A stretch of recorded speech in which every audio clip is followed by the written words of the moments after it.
y amén. Gracias a todos por unirse una vez más a este estudio bíblico. Vaya conmigo a la escritura, Evangelio según San Juan capítulo 1. Evangelio según San Juan capítulo 1. Hemos titulado este mensaje, La fe que abre los cielos. La fe que abre los cielos. Así que es necesario que vamos a desmenuzar este diálogo que Jesucristo tuvo en esta etapa temprana de su ministerio y vamos a ir encontrando unas sorpresas maravillosas que hay en esta porción. Juan capítulo 1, recién el Señor Jesucristo está conformando su equipo de trabajo. Todavía no están nombrados todos los apóstoles, sino que están llegando, se les están acercando a Jesús. Algunos de ellos habían estado ya sirviéndole a Juan el Bautista y ahora estaban poniendo sus ojos en el Maestro. Recuerden, Juan el Bautista fue claro y dijo, yo no soy, yo estoy nada más abriendo el camino para el que viene, el Cordero de Dios que quita el pecado del mundo.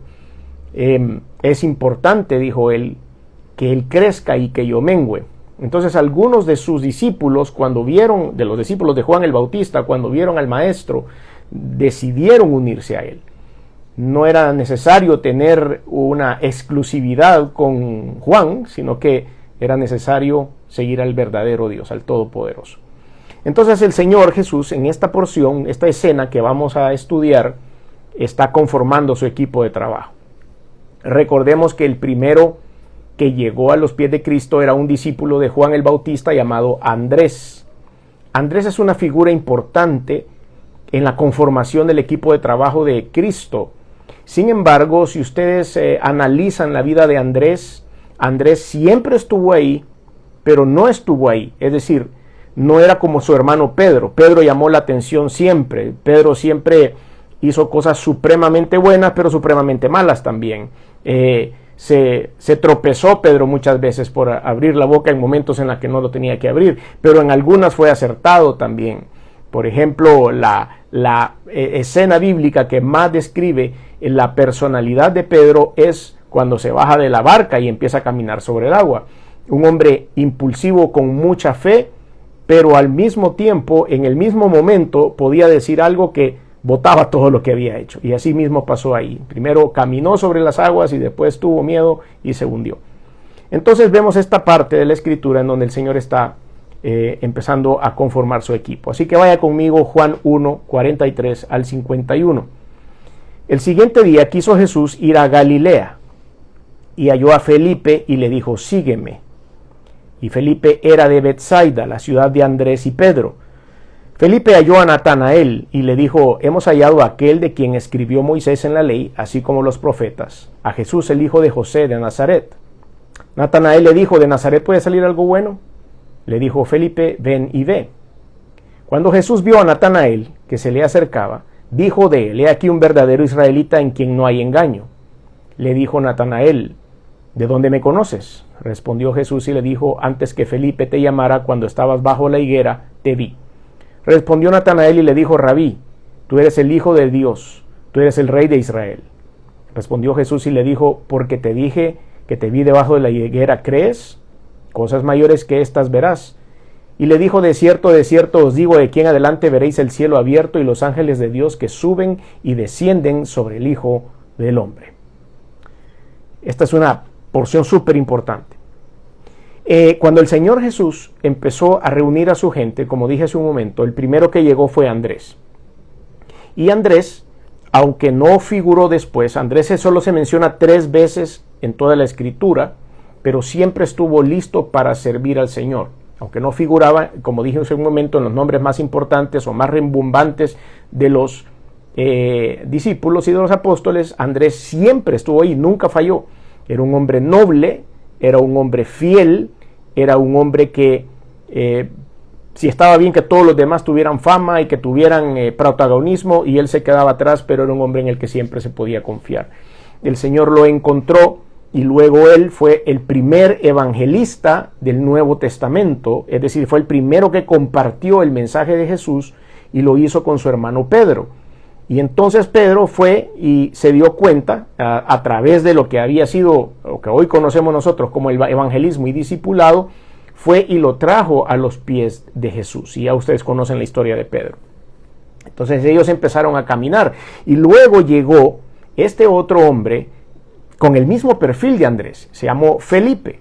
Usted conoce acerca de Felipe y el etíope, uno de los pocos hombres en la Biblia que fue traspuesto, es decir, que fue cambiado de un lugar al otro de una manera sobrenatural. Era un hombre evangelista también, él había dado ese discipulado a ese etíope. Pero esa es la historia posterior de Felipe. Felipe estaba creciendo en la fe en este momento y también llega y conoce al maestro. Y toda esta gente, aquí vamos a ir descubriendo línea por línea cosas bien especiales acerca de este relato. Lo primero es el versículo 43. El siguiente día quiso Jesús ir a Galilea. Había estado Jesús caminando, había estado Jesús iniciando su ministerio. Es el capítulo 1 apenas de Juan. Y había estado en ese contacto con Juan el Bautista y había sido bautizado y había estado en el Jordán. Pero después él dijo, me quiero ir a Galilea. Y Galilea era una zona que no tenía muy buena fama en aquel tiempo. En Galilea era una convergencia de diferentes naciones, de diferentes creencias, que se había hecho un solo sincretismo en esa zona, se habían mezclado y ya no habían, y si lo habían era muy poco, mucho israelita puro. Ya todos habían sido mezclados con otras naciones. Entonces Galilea era como visto de un poco de menos calidad, si usted lo quiere ver así, que la gente que vivía en Jerusalén. Pero el Señor Jesús dijo, quiero ir a Galilea. Justamente a eso vino Cristo. Y entonces él fue y caminando por Galilea halló a Felipe y le dijo, sígueme. Felipe era de Betsaida. Este es otro tema súper importante. Este es otro detalle importante. Betsaida era una ciudad vecina de Nazaret en esta zona. Creemos que probablemente estos hombres ahí vivían, en Betsaida, Felipe y luego un poco más adelante Natanael. Entonces había una rivalidad entre Nazaret y Betsaida. Ambas ciudades eran rechazadas por los judíos, verdaderamente judíos, y aún entre ellas dos se peleaban. Por ejemplo, hay vecinos en el mundo que siempre se pelean o históricamente han tenido algunas rivalidades. Por ejemplo, en el sur de América, Perú y Ecuador han estado siempre en alguna rivalidad. En el centro de América, Honduras y El Salvador siempre han tenido alguna rivalidad. En el norte de América, Estados Unidos y México han tenido alguna rivalidad. Y así hay vecinos como que no se llevan muy bien. Lo mismo era en este tiempo. Betsaida y Nazaret tenían alguna rivalidad entre las dos ciudades y entonces una veía de menos a la otra. Ese es un dato importante para que ustedes comprendan la conversación que hay entre Felipe, Jesús y Natanael. Bueno, sigamos con esto. Felipe era de Betsaida, la ciudad de Andrés y Pedro, o sea que ellos habían nacido ahí en Betsaida también. Felipe halló a Natanael. El nombre Natanael significa don de Dios. Vea qué importante es el nombre, don de Dios. Y aquí vamos a detenernos un poquito a hablar acerca de este hombre, Natanael. ¿Por qué? Porque si usted estudia un poco los evangelios, se va a dar cuenta que Natanael no es mencionado en ningún otro evangelio excepto en Juan. Sí, probablemente esto le ha causado un poco de impresión, pero Natanael no se menciona. Sin embargo, cuando nosotros estudiamos despacio los evangelios, vamos a dar cuenta de que hay un hombre que llena los requisitos de Natanael que se llamó Bartolomé.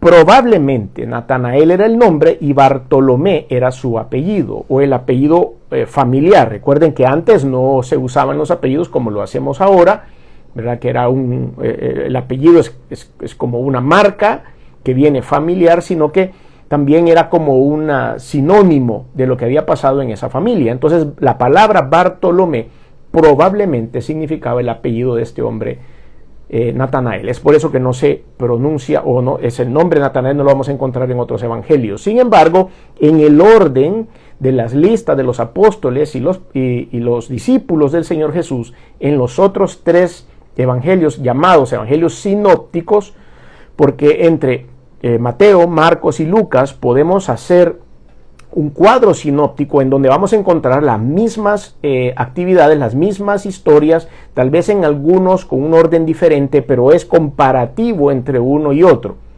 Juan es diferente, Juan no es sinóptico.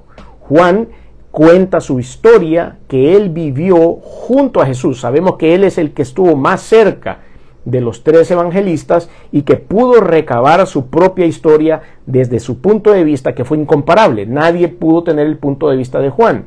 Por eso los otros tres evangelios son diferentes. El único que estuvo trabajando con Jesucristo palmo a palmo es el Evangelio según San Mateo, porque era Mateo el publicano el quien lo escribió. Lucas era un médico que tomó datos y Marcos era un ayudante de Pablo que tomó datos también. Eso es algo interesante que usted y yo debemos saber.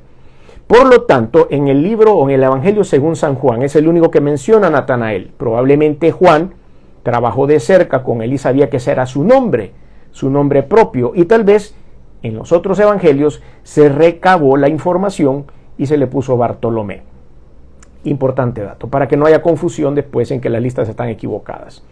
Entonces dice el versículo 45, Felipe halló a Natanael, que quiere decir don de Dios, y le dijo, hemos hallado a aquel de quien escribió Moisés en la ley, así como los profetas. Esto es importante también porque Felipe estaba citando a el cumplimiento de la profecía en el Antiguo Testamento. Él es bien claro, era arriesgado decir esta frase. Si verdaderamente Felipe no hubiera reconocido a Jesús como Señor y Salvador, si realmente Felipe no hubiera estado convencido que quien estaba delante de él era el Dios Todopoderoso encarnado, no hubiera ni siquiera tomado el riesgo de decir lo que dijo. Moisés en la ley y los profetas habían ya hablado de este hombre y nosotros lo tenemos enfrente. Era una aseveración poderosa delante de Natanael. Y después él le dice el nombre, quien escribió Moisés en la ley, así como los profetas, a Jesús. Y después le dice su linaje humano, hijo de José de Nazaret. Si nosotros nos vamos rápidamente a Juan capítulo 5, versículo 46 y 47, vemos que dice la Escritura, porque si creyeseis a Moisés, me creeríais a mí, porque de mí escribió él. Pero si no creéis a sus escritos, ¿cómo creeréis en mis palabras? Esas son palabras de Jesús. Vemos que entonces en este momento Felipe llena ese requisito que luego el Señor iba a exigir en Juan capítulo 5, versículo 46 y 47. Él estaba diciendo que creía netamente que lo que se había escrito antes era Jesús encarnado, hijo de José de Nazaret. Versículo 46, la parte más humana de Natanael sale en ese momento y dijo, de Nazaret puede salir algo bueno. Es como que nosotros viéramos de menos al país vecino o a la ciudad vecina y empezamos a decir, ¿qué puede salir de bueno de ahí? Hay una competencia personal. Mejor hubiera salido de Betsaida en lugar de Nazaret, o mejor hubiera salido de Jerusalén en lugar de Nazaret, o de Capernaum, o de cualquier otro lugar. Pero ¿cómo es posible que salga de ahí si nosotros tenemos rivalidad con esto? Entonces, la respuesta de Felipe es no argumentar. La respuesta de Felipe no fue darle una disertación teológica de todas las profecías que habían en el Antiguo Testamento y empezar a tratar de convencerlo con teorías, con doctrinas y con muchas otras cosas, palabras humanas. No es esa la estrategia de evangelismo de Felipe en ese momento. Veamos lo que hace. Natanael le dijo, de Nazaret puede salir algo bueno, y Felipe le dijo, ven y ve.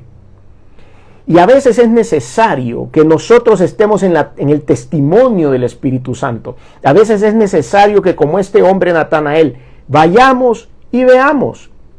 No es necesario que nosotros empecemos a dar una gran disertación teológica. Es necesario que la persona perciba la presencia del Espíritu Santo a través de la oración, a través de llegar a un servicio, a una iglesia, a través de la adoración, a través de la alabanza, de la lectura de la palabra de Dios. Y Dios mismo va a ser evidente para estas personas.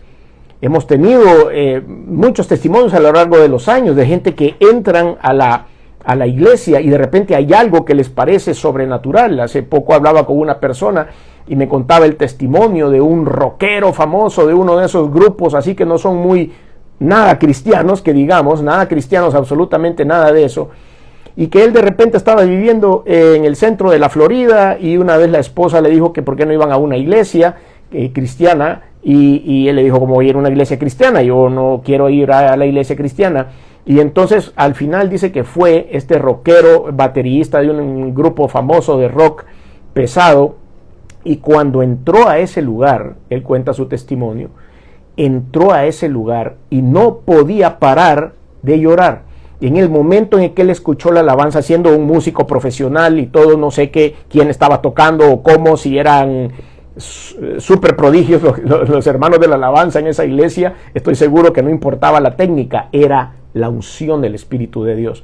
Y ese hombre desde ese momento fue tocado, y dice él que ahora es un cristiano nacido de nuevo, finalmente conoció a Cristo. Pero a él solo le dijeron, ven y ve. No había predicado una palabra todavía el pastor de esa iglesia cuando este hombre estaba en lágrimas, sintiendo solo la presencia de Dios. Y eso era lo que Felipe estaba haciendo con Natanael. A veces nos queremos poner súper elevados en cuestiones teológicas. Es necesario exponer a la gente a la presencia poderosa del Espíritu Santo. Es necesario llevarlos únicamente. No sabemos cómo Dios se va a manifestar a la vida de estas personas. Y Felipe solo dijo, ven y ve. Cuando Jesús vio a Natanael, aquí empieza un diálogo sobrenatural y maravilloso. Cuando Jesús vio a Natanael, que quiere decir don de Dios, recuerden lo que quiere decir su nombre, que se le acercaba, dijo de él, he aquí, un verdadero israelita en quien no hay engaño. Pero qué bienvenida es esta. Jesús, el Hijo de Dios, Dios hecho hombre, lo ve caminar a usted hacia él, y de repente levanta su mano y dice, he aquí, un verdadero israelita en quien no hay engaño. El Señor en ese momento citaba un salmo, Salmo 32, versículo 2, y dice, bienaventurado el hombre a quien Jehová no culpa de iniquidad y en cuyo espíritu no hay engaño. Y en ese momento viene caminando Natanael, lo ve el Señor y hace esta frase. ¿Quiénes de nosotros no quisiéramos que el Señor Jesús tuviera esa impresión personal de nosotros? Pero vamos a ver de dónde la saca. Tal vez si hubiera algún ser humano dicho esto de otro ser humano en un ambiente político, en un ambiente empresarial, en un ambiente de ventas, probablemente hubiera sido una estrategia para atraer a la persona y decir, yo lo conozco, que usted es un hombre íntegro, yo lo conozco porque usted es un hombre correcto, y lo que están haciendo nada más es adularse el uno con el otro. Pero el Señor Jesucristo aquí sabía algo que nosotros no sabíamos. Natanael, que se le acercaba, dijo de él, he aquí un verdadero israelita en quien no hay engaño. Y Natanael le contestó, empieza el diálogo con el Señor Jesús. ¿De dónde me conoces? ¿Por qué dices eso? Acuérdense que él llevaba una barrera porque ese hombre con el que hablaba de Nazaret, y dijo, quizás es un vendedor. No estoy seguro que sea lo que Felipe dice que es. Tengo que estar seguro. ¿De dónde me conoces? Y aquí viene la respuesta de Jesús. Prepárese para esta respuesta. Respondió Jesús y le dijo, antes que Felipe te llamara, cuando estabas bajo la higuera, y aquí viene una coma, y vienen dos palabritas cortas de 2 letras cada una.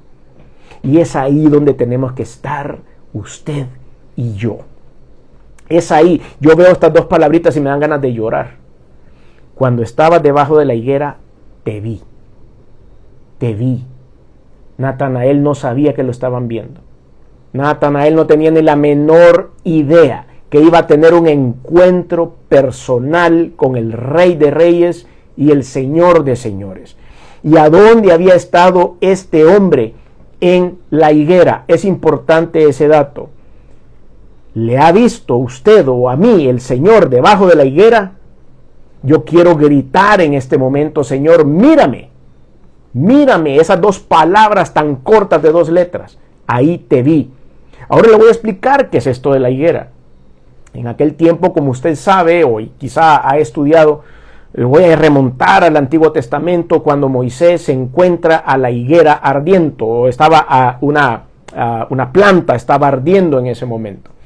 Recuerden que la zarza estaba ardiendo ahí y que esos árboles que eran muy frondosos creaban mucha sombra. Pues los israelitas y de esta zona se refugiaban debajo de la higuera y tenían su tiempo de oración en la sombra de la higuera. estos helechos altos, como la zarza. Aquí la higuera servía de sombra.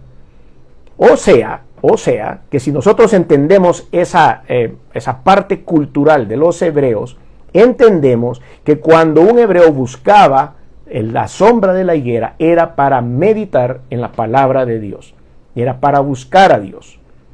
Es por eso que el Señor lo vio cuando este hombre estaba clamando en ese lugar.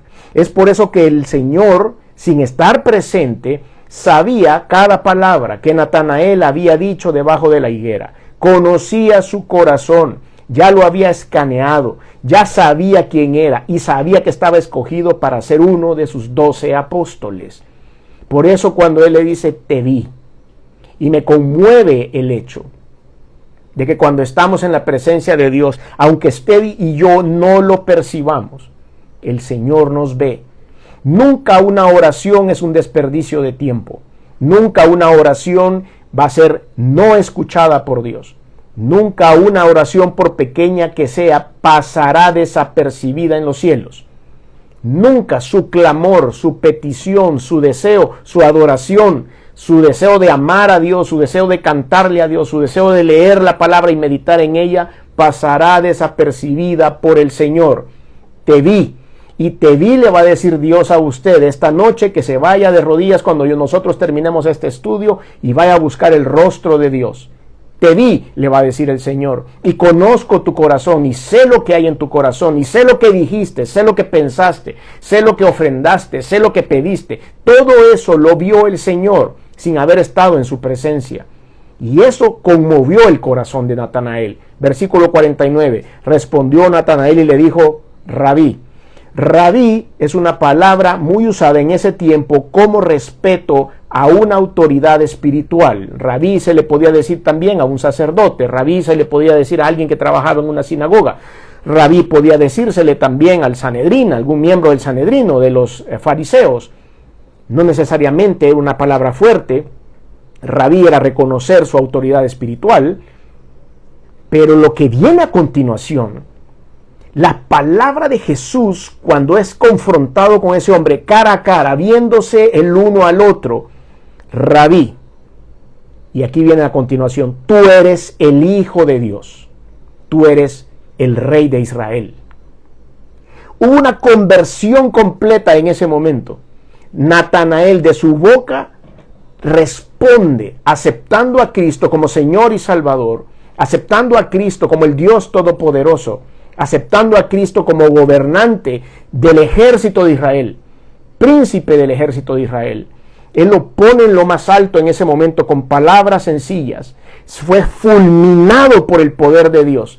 Fue fulminado por la palabra de Jesús en ese momento y no le quedó más que rendirse a Él y decirle, no tengo que oír ni ver nada más, es suficiente con lo que veo. Por eso hemos titulado este mensaje, La fe que abre los cielos. Este hombre, Natanael, traspasó los cielos desde que estaba tirado en la higuera, esperando el cumplimiento de las profecías del Antiguo Testamento. El Nuevo Testamento no había sido escrito ni una palabra, estaba empezando a ser escrito en este momento con las acciones de Jesús. Él creía en las promesas que habían en el Antiguo Testamento, en la ley, en los profetas. Y en base a eso, vio a Jesús personificado y dijo, tú eres el Hijo de Dios, tú eres el Rey de Israel. Respondiendo Jesús y le dijo, porque te dije que te vi bajo la higuera, ¿crees? Porque te vi orando, porque escuché lo que dijiste. Espérate un momento. Ese es el primer paso de la conversión del cristiano. Ese es el primer paso de cuando ustedes y yo un día levantamos la mano para decir, necesito recibir a Cristo como Señor y Salvador. Y cuando nosotros hacemos ese primer paso, abrimos la compuerta de bendiciones y vamos a ver muchas otras cosas. Habrán ataques, habrán desafíos, habrán problemas durante la vida. Claro, eso no se va a quitar, estamos viviendo en este mundo. Pero veremos cosas mayores. Ok, le dice él. Está bien, solo porque te dije esto has creído. Qué bueno, tu fe es así de grande, pero cosas mayores verás. Usted y yo como cristianos vamos a abrir la puerta de los cielos con nuestra fe para ver cosas mayores que las que hemos visto en este momento. Lo que necesitamos es estar debajo de la higuera. Lo que necesitamos es buscar el rostro de Dios. Lo que buscamos es verdaderamente ser visibles ante el Señor. Que Dios nos diga, te vi anoche orando, te vi esta mañana orando, te vi esta madrugada orando, te vi esta tarde leyendo la palabra, te vi ahora cuando me estabas adorando, te vi cuando ibas para la iglesia. Te vi cuando le compartías fervientemente la palabra de Dios a otra persona. Te vi cuando ayudaste al enfermo. Te vi cuando oraste por el necesitado. Te vi cuando aquel que estaba en necesidad, tú le dijiste que me viniera a buscar. Te vi, te vi, te vi. Y de esa manera el Señor nos llevará a ver cosas mayores que estas. ¿Qué va a haber? ¿Qué le prometió el Señor a Natanael? Versículo 51. Y le dijo, de cierto os digo, de aquí en adelante veréis el cielo abierto y a los ángeles de Dios que suben y descienden sobre el Hijo del Hombre. Estaba citando algo que ya había sucedido. Esta escena la podemos encontrar en Génesis capítulo 28, versículo 12. Y soñó, y he aquí una escalera que estaba apoyada en tierra y su extremo tocaba el cielo. Y he aquí ángeles de Dios que subían y descendían sobre ella. Este es Jacob dando esa imagen, esa ilustración que Dios le dijo que habría de ver. Y el Señor Jesucristo en este momento retoma esa ilustración diciendo, yo soy la escalera. A través de mí van a subir al cielo, porque el cielo está abierto solo a través de mí. De aquí en adelante veréis el cielo abierto, dijo, y los ángeles de Dios que suben y descienden sobre el Hijo del Hombre. El Señor Jesucristo ahora está abriendo las puertas para que ustedes y yo podamos subir confiadamente, como se lo estaba proponiendo a Natanael. Natanael tampoco fue una figura de las conocidas, no subió al monte de la transfiguración con el Señor, tampoco estuvo parado sobre las aguas, tampoco él estuvo en los momentos de grandes milagros, no es mencionado ahí. También es de bajo perfil como Andrés. Pero lo que le importaba a Dios no era que fuera un gran predicador y que tuviera un gran perfil para salir en todos los milagros más grandes escritos acompañando a Jesús. Estuvo ahí por su fe, estuvo ahí por su corazón, estuvo ahí porque no había engaño en él. Y esa debe ser entonces la misión de todos los cristianos. Esa debe ser entonces la misión, botar la barrera de los prejuicios dentro de los marginados. Quizás ese es el primer punto que podemos utilizar como aplicación de este mensaje. Jesús escoge a los menos calificados para calificarlos. Jesús nos escoge a los menos calificados para calificarnos, para poder estar aquí sentados esta noche transmitiendo humildemente este mensaje a través de una plataforma.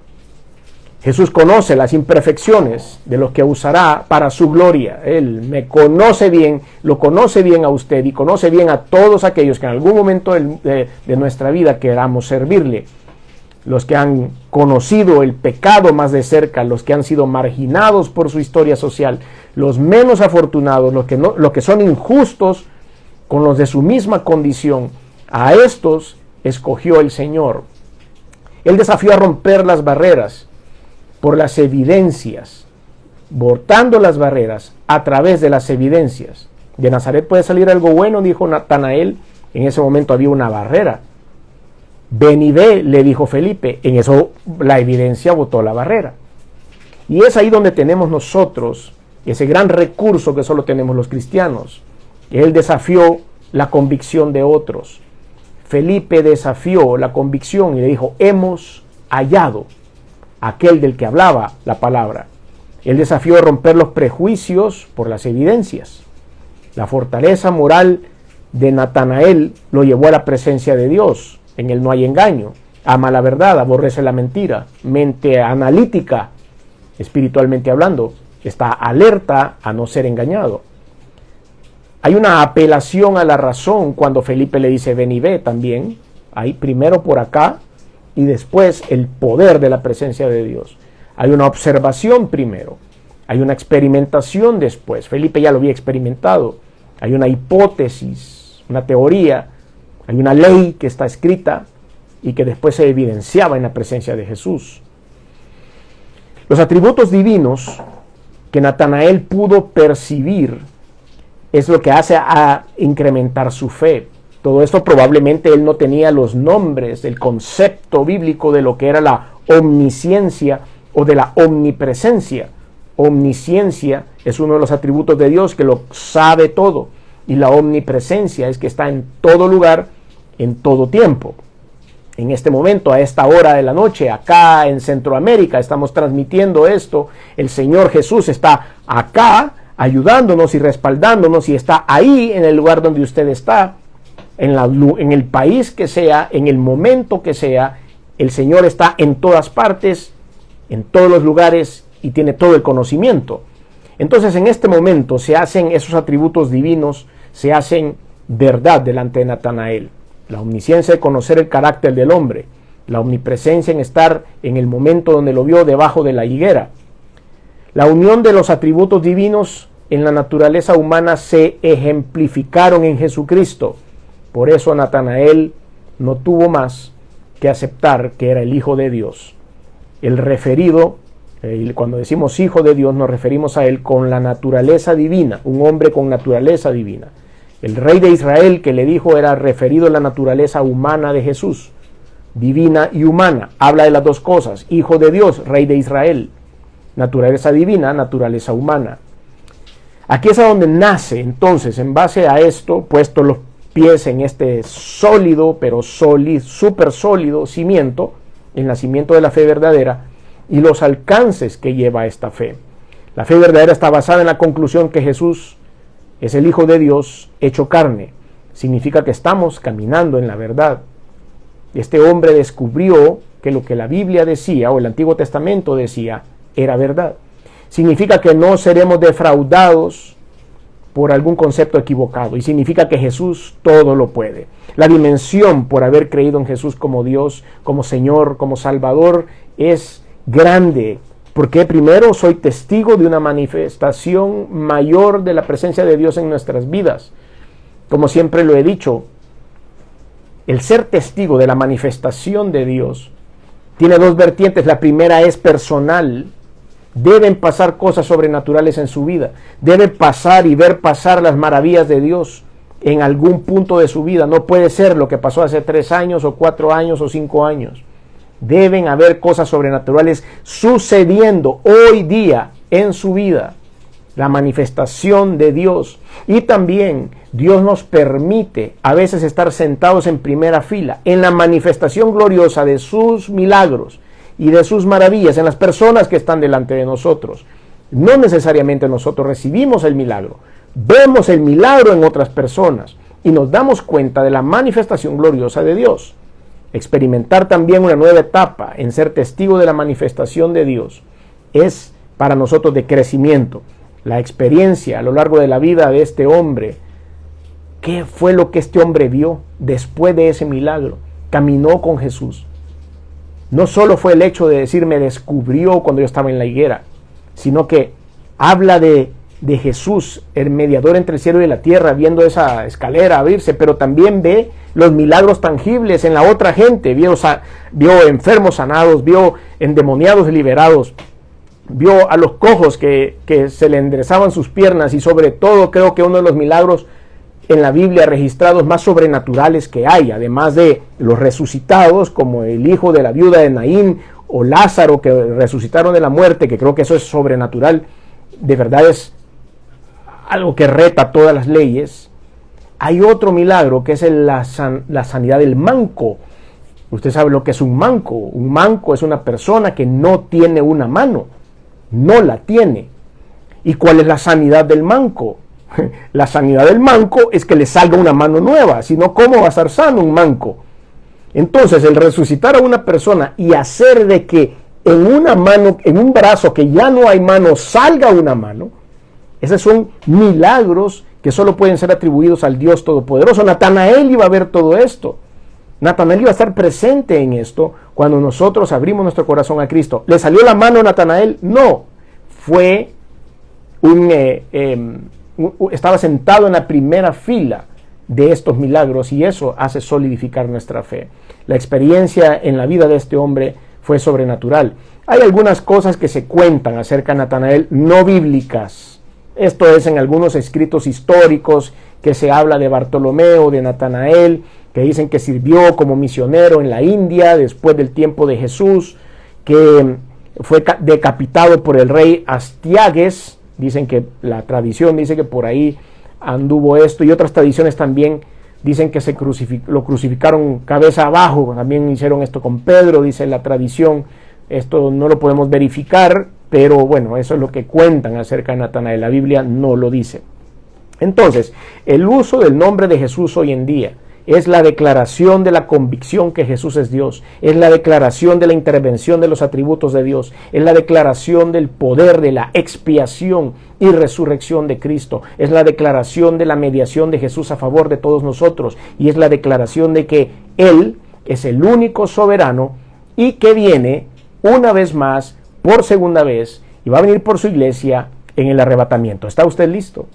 ¿Está listo para irse con Cristo si Cristo entra por nuestras puertas en este momento? ¿Está listo si en este momento, como dice 1 de Tesalonicenses 5:17, sonará la trompeta, o 4:17, perdón, sonará la trompeta? Cuando suene la trompeta, habremos estado debajo de la higuera, habremos estado listos y preparados para tener una fe que abra los cielos. Si usted no está listo, yo le invito a que lo haga. Vámonos a meter debajo de la higuera. Y si usted quiere recibir a Cristo como Señor y Salvador, le invito, le acompaño en una oración. Dígale a Cristo que así como Natanael primero tuvo un poco de recelo, probablemente usted ha tenido un poco de recelo en contra de las cuestiones cristianas, por prejuicios en su mente, por cosas que oyó, por personas que también hablaron mal de Jesús. Pero ahora yo le invito a que usted haga una oración ahí donde está y me permita acompañarle. La vida eterna, el perdón de los pecados, eso los da Dios. Usted lo que va a hacer es pedírselo ahora en arrepentimiento de pecados y pidiéndole a Dios que esa sangre que derramó en la cruz haya sido para limpiarlo también a usted. Si usted quiere hacer esa oración, hágala conmigo ahí donde está y diga: Señor Jesús, reconozco que he hecho cosas que no han sido de tu agrado, me arrepiento, perdóname. Pero también reconozco que viniste al mundo hecho hombre, que te colgaron en una cruz y la sangre que derramaste ha servido para limpiar mis pecados. Reconozco que resucitaste al tercer día y que estás sentado a la diestra de Dios. Por lo tanto, hoy abro mi corazón y te recibo en él como mi único y suficiente Señor y Salvador. Gracias por esta oportunidad de ser salvo, de ser llamado hijo de Dios. Y estoy aquí para ver tu milagro, para ver tu obra, para ver tu presencia. Te doy gracias, Señor, en el nombre de Jesús. Amén.